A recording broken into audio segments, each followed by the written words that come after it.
मैं गुजरात से आया हूँ। और आपका नाम?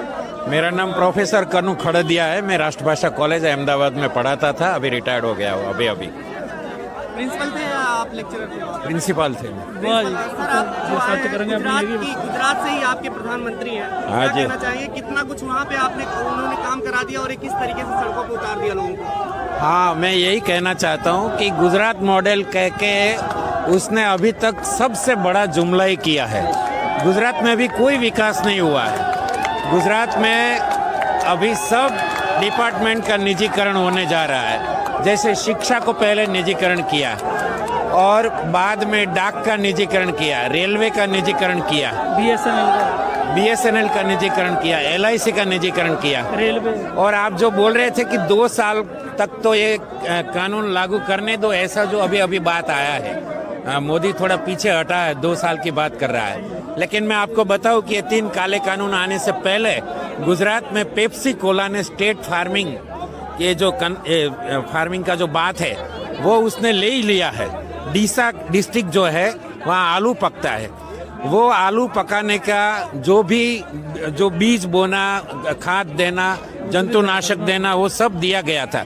बाद में भी बोला कि हम जो चाहते हैं, कंपनी ने बोला ऐसा आलू आपने नहीं पकाया, और बिल्कुल कम दाम में 2-3 रुपया में वो केजी मांग रहे थे। तो वो आलू बाद में उसने नाली में फेंक दिया, लेकिन कंपनी को नहीं दिया। अभी भी कंपनी का केस उसके ऊपर चल रहा है। किसानों ने कंपनी पे केस किया है और कंपनी ने किसानों पे केस किया है। तो समझो ये काले कानून आने से पहले जो ये दशा हो गई गुजरात की, तो ये आने के बाद तो आप कोर्ट में नहीं जा सकते। ये कानून में तो ऐसा है।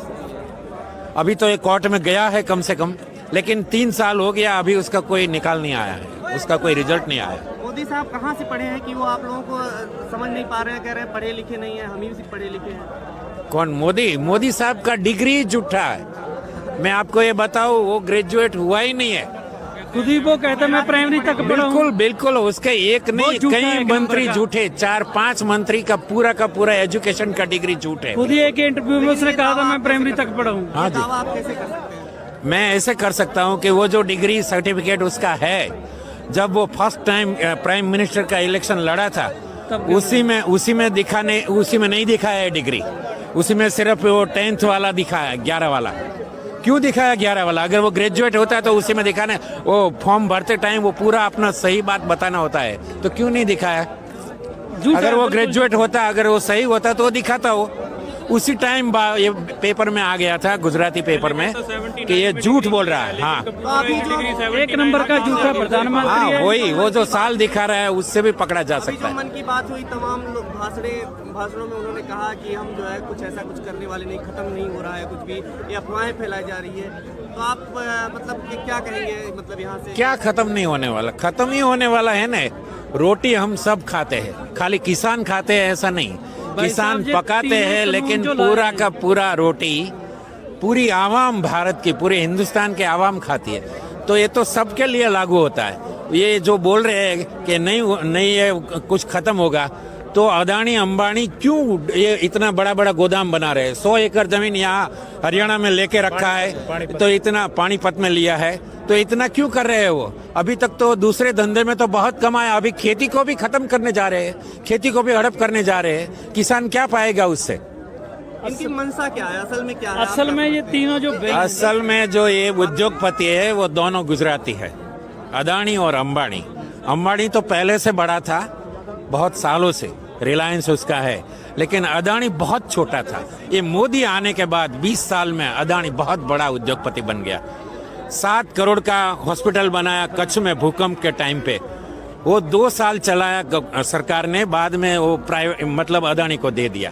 अदानी ने 2 साल फ्री में चलाया, बाद में अभी वहाँ एक्सरे करवाओ तो भी 300 रुपया होता है, जो कि प्राइवेट में 100 रुपया में एक्सरे होता है।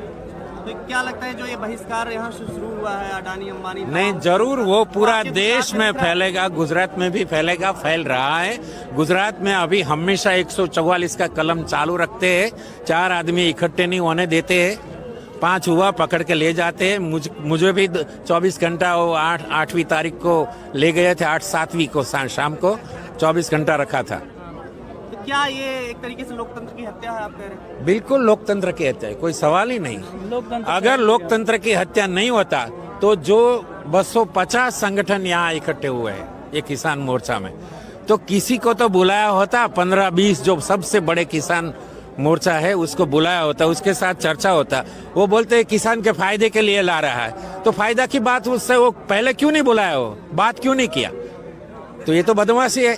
कोई भी कानून देखो, शिक्षा का जो लाया नई शिक्षा नीति, उसमें भी ना तो विद्यार्थी संगठन को बुलाया, ना टीचर का संगठन को बुलाया, ना बड़े बड़े कोई शिक्षाविद को बुलाया, ऐसे ही थोप दिया है। और अभी पूरा का पूरा निजीकरण शिक्षा का हो जाएगा। अभी अभी अभी समझो गरीब का लड़का 80% लाएगा तो अभी उसके पास अगर 10 लाख रुपया नहीं होगा तो डॉक्टर, मेडिकल, इंजीनियरिंग में कभी नहीं बन पाएगा, कोई नौकरी।